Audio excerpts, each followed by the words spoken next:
आपके जन्म काल के पूर्व यहाँ कोई सरकार चल रही थी जो नारा लगाती थी, छिनके रोटी खाएंगे, AK 56 चलाएंगे, पढ़ने हम नहीं जाएंगे, और बिहार पर अपराधियों का कब्जा था। वह परिवारवाद भाजपा में न था, न है, न रहेगा। पक्का भरोसा रखिए।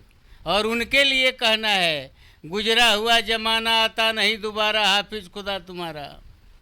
जो बीत गया है वो अब दौर ना आएगा, NDA के अलावा भारत में अब कोई और ना आएगा।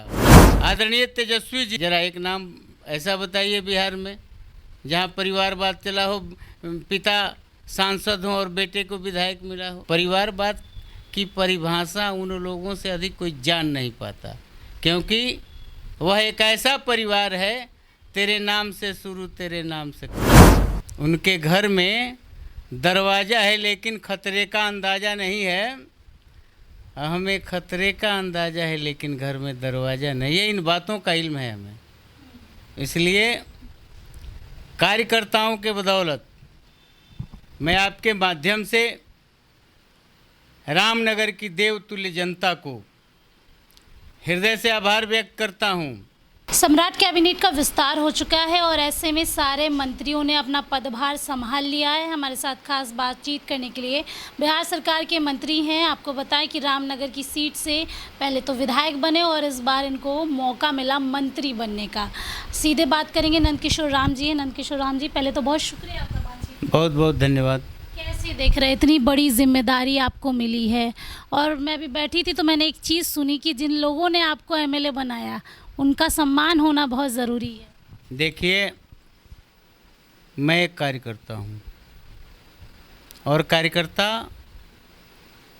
जिले का उपाध्यक्ष हूँ, आज भी हूँ। तो हमारे संगठन के साथी जो हमारे पास आएंगे, जिनकी महती कृपा से मुझ जैसा सामान्य कार्यकर्ता विधायक बना और मुझे बिहार के मंत्री परिषद में शामिल किया गया, तो अगर ये न होते तो मैं नहीं होता। इसलिए इनके सम्मान का पूरा ख्याल रखूँगा जी। अक्सर देखा जाता है कि विधायक बन जाए, मंत्री बन जाए तो फ़ोन नहीं उठाते। रामनगर की जनता के लिए जो आप हमेशा है ना, ये तो नहीं कि आप मंत्री बन गए तो फ़ोन नहीं उठाएंगे, व्यस्त आएंगे, कि काम बहुत ज़्यादा रहता है। देखिए, मेरा फ़ोन मेरे हाथ में रहता है। सारी व्यस्तताओं के बाद हमें जो जिम्मेवारी मिली है, इसका पूरा का पूरा अंदाज़ा है मुझे। इसलिए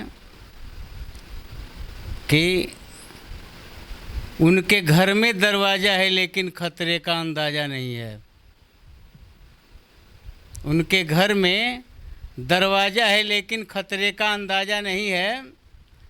हमें खतरे का अंदाज़ा है लेकिन घर में दरवाज़ा नहीं है। इन बातों का इल्म है हमें।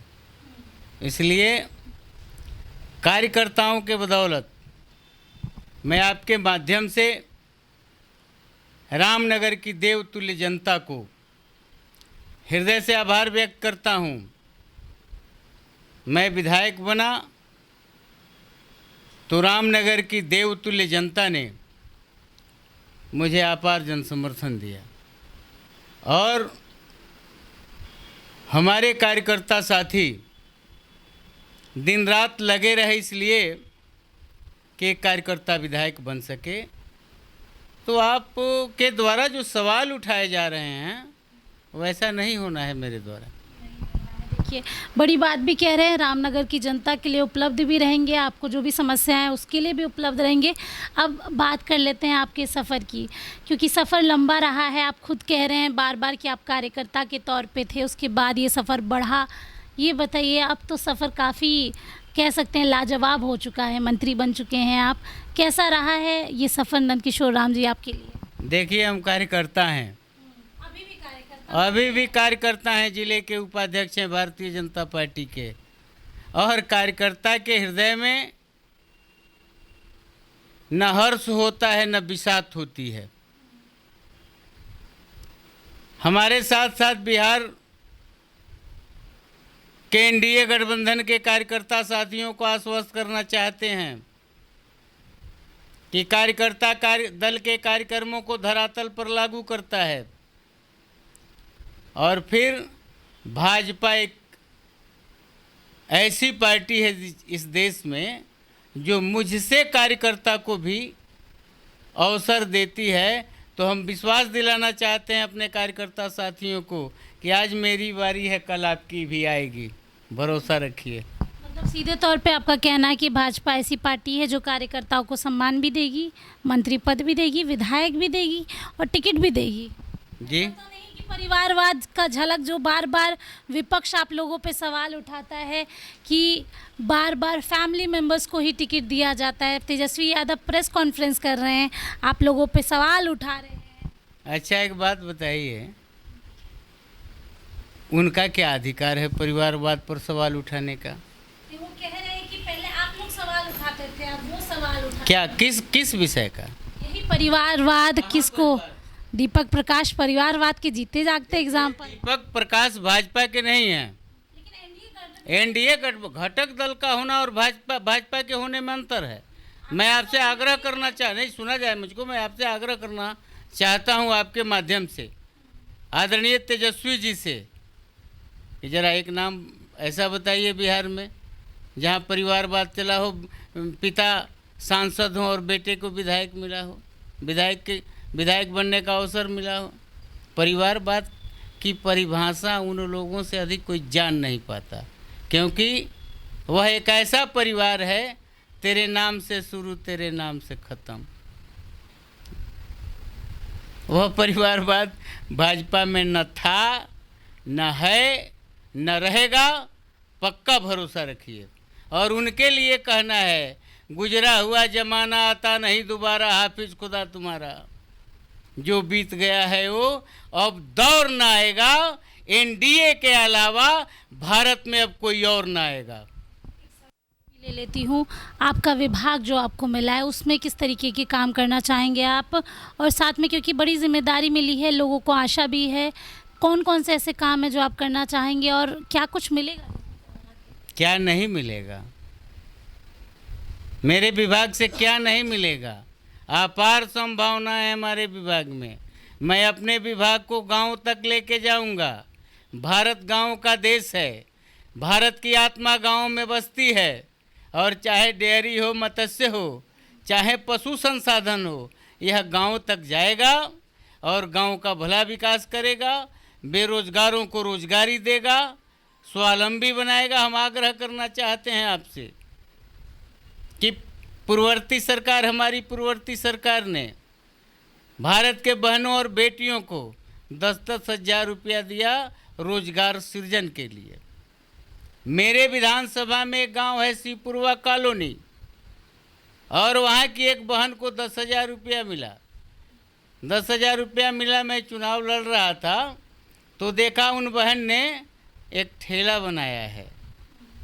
हम पूछा, बहन जी क्या करेंगी आप इस पर?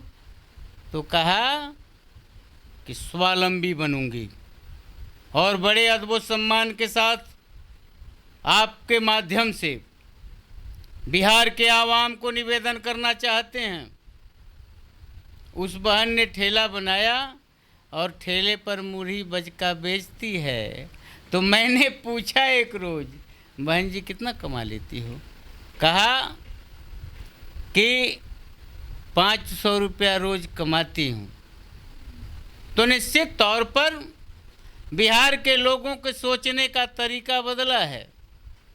आपके जन्म काल के पूर्व यहाँ कोई सरकार चल रही थी जो नारा लगाती थी, छिनके रोटी खाएंगे, AK-56 चलाएंगे, पढ़ने हम नहीं जाएंगे, और बिहार पर अपराधियों का कब्जा था। एनडीए गठबंधन की सरकार बनी 2005 में।